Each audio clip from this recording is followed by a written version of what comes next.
Mengadakan Karnival Sayang di Selangor sempena sambutan Tahun Baru 2013 bertempat di ICT Shah Alam. Karnival ini akan berlangsung selama 4 hari, iaitu bermula dari 29 Disember sehingga ke 1 Januari seperti mana yang tahun lepas. Dan Karnival Sayangi Selangor ini akan turut memuatkan program-program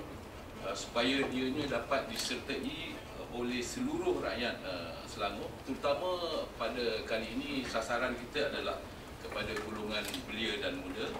dan aktiviti yang dibangunkan sesuai untuk melibatkan seluruh keluarga seperti pertandingan larian maraton, konvoi treasure hunt,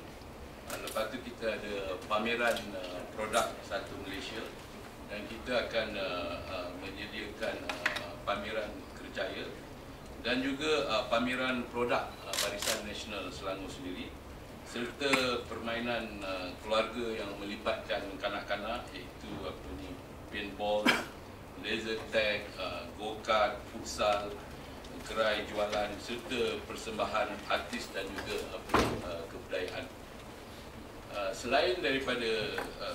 itu, terdapat juga pameran serta pertunjukan otomotif melibatkan kelab-kelab dan persatuan otomotif rakyat Selangor.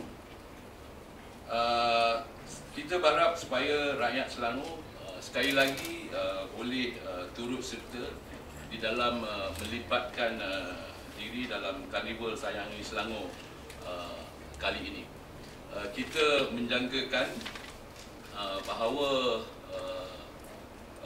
300,000 satu gelombang